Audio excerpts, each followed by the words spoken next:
कुछ वक्त बिल्कुल चुप रहकर खुद के साथ बिताएं। यह आपके स्वास्थ्य के लिए फायदेमंद है। क्या हम हर समय शोर शराबे के बीच नहीं रहते?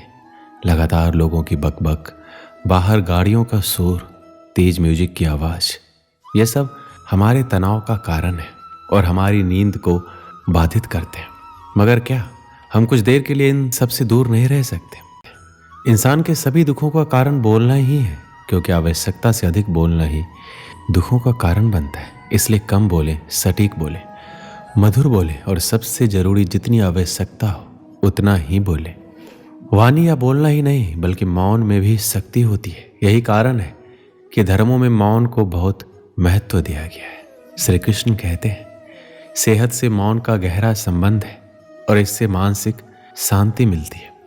हमारे जीवन में एक नहीं बल्कि बहुत सारे दुखों का कारण बोलना ही है, क्योंकि हमारी समस्या यही है कि हम चुप नहीं रह सकते, हमेशा कुछ ना कुछ बोलते ही रहते हैं। और आपके बोलने के कारण ही आधे से ज़्यादा दुख निर्मित होते हैं। परिवार में कलह कलेश का कारण भी हमारा बोलना ही होता है। आप जितनी भूख उतना भोजन खाते हैं, जितनी ज़रूरत उतना कार्य करते हैं, लेकिन क्या आपने कभी इस बारे में सोचा है कि आप कितना बोलते हैं? क्या आप उतना ही बोलते हैं जितनी आवश्यकता है, या अनावश्यक ही सारे दिन बोलते हैं?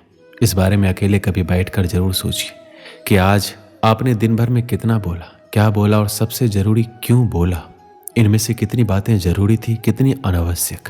मनुष्य की प्रवृत्ति ऐसी है कि अपने मन में चल रही बातों को दूसरों को सुनाना चाहता है और दूसरा भी आपके साथ ठीक वही काम करता है। ये बातें किसी अन्य या तीसरे व्यक्ति से संबंधित हो तो सुनने सुनाने का काम और दिलचस्पी से होता है। आप फिर जब कभी बैठते हैं तो इन बातों को फिर से दोहराया जाएगा और फिर इन्हीं बातों पर विचार करेंगे।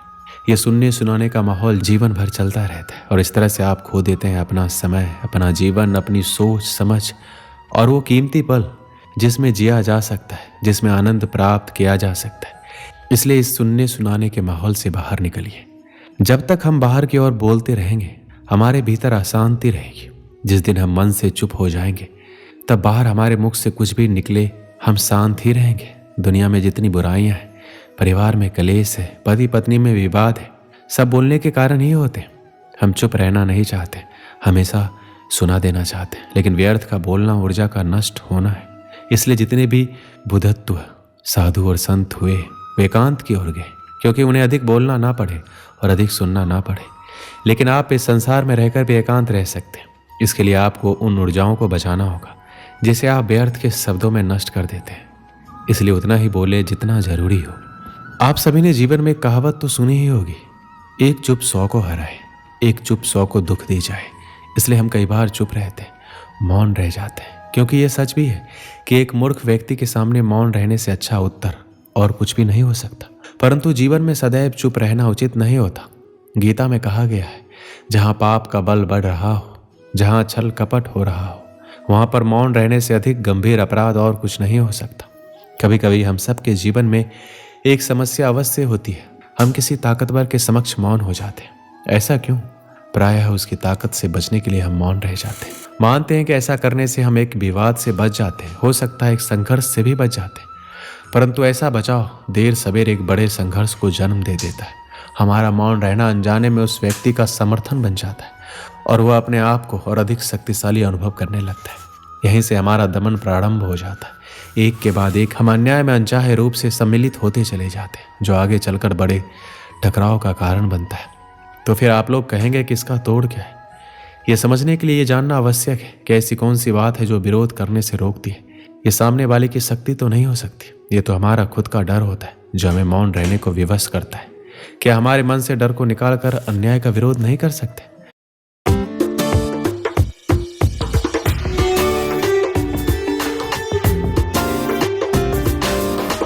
रहने को विवश करता है। क्या हमारे मन से डर को निकालकर अन्याय का विरोध नहीं कर सकते?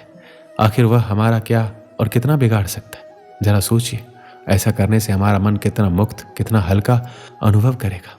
इतिहास साक्षी है कि पापियों की उदंडता ने संसार को उतनी हानि नहीं पहुंचाई जितनी कि सज्जनों के मौन ने पहुंचाई। यदि कोई मूर्ख बोल रहा है तो मौन रहना उचित है, परंतु यदि कहीं छल हो रहा है, अपराध हो रहा है, तो उठिए और विरोध कीजिए, क्योंकि आपके लिए ना सही आने वाली पीढ़ी के लिए ये मौन घातक सिद्ध हो सकता है।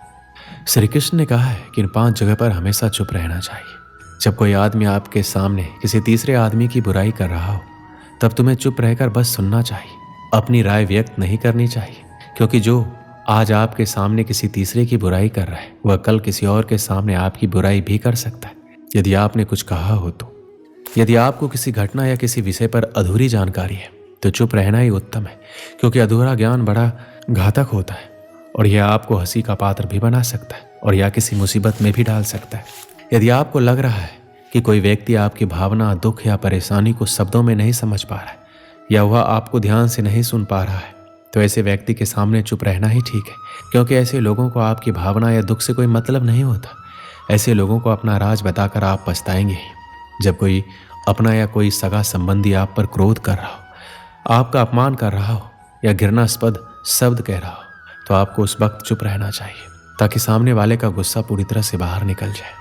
आप यदि सही हैं तो आप कतई माफ़ी ना मांगें और चुप रहकर सही समय का इंतजार करें। वह खुद ही आपसे माफ़ी मांग लेगा या उसे अपनी गलती का एहसास हो जाएगा। एक समय की बात है, एक गांव में एक सफल व्यापारी रहता था। उसके पास एक अच्छी बड़ी दुकान थी और आमदनी भी इतनी थी कि गांव में सबसे ज़्यादा अमीर वही था।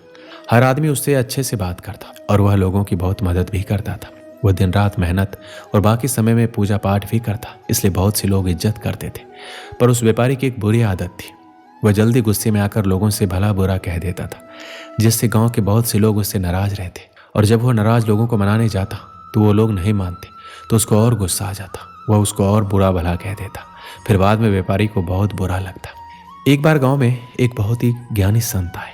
कुछ ही दिनों में दूर दूर तक उनके ज्ञान के चर्चे होने लगे। यह बात व्यापारी तक पहुंची। वह दौड़कर संत से मिलने पहुंचा। व्यापारी ने संत की बहुत सेवा की और अपनी सारी समस्या बताई। संत ने व्यापारी से कहा, तुम बहुत सारे कागज के टुकड़े लो और पूरे गांव में फेंको, फिर मेरे पास आना। व्यापारी बिना सोचे समझे दिन भर कागज के छोटे छोटे टुकड़े पूरे गांव में फैला देता है और फिर संत के पास पहुंच जाता है। संत उस व्यापारी से कहते हैं, तुम्हारी समस्या का समाधान मिल गया, बस तुमको एक काम करना है। तुम जाकर उन सभी कागज के टुकड़ों को इकट्ठा करके यहाँ ले आओ। अपनी समस्या का समाधान पाकर व्यापारी बिना कुछ सोचे समझे उन कागज के टुकड़ों को इकट्ठा करने पहुंच जाता है। बहुत देर कोशिश करने के बाद व्यापारी को यह समझ आता है कि यह काम करना तो नामुमकिन है।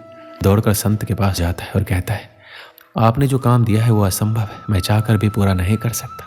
संत मुस्कुराते हैं और कहते हैं, बेटा मैं भी यही कहना चाहता हूँ, किसी को कहे अपशब्द वापस नहीं आ सकते, इसलिए हमेशा सोच समझ कर बोलना चाहिए।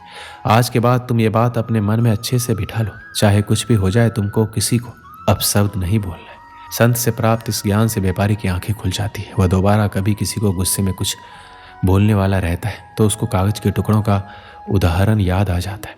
इस कहानी से हमें क्या सीख मिलती है कि कितनी भी मुश्किल क्यों ना हो, हमें किसी को अपशब्द नहीं बोलने चाहिए, क्योंकि अपशब्द से हुए नुकसान की भरपाई करना संभव नहीं है और किसी को गलत शब्दों से ठेस नहीं पहुंचाना चाहिए। दोस्तों, इस वीडियो में बस इतना ही। मिलते हैं अगली वीडियो में। अपना ख्याल रखिएगा। जय श्री कृष्ण।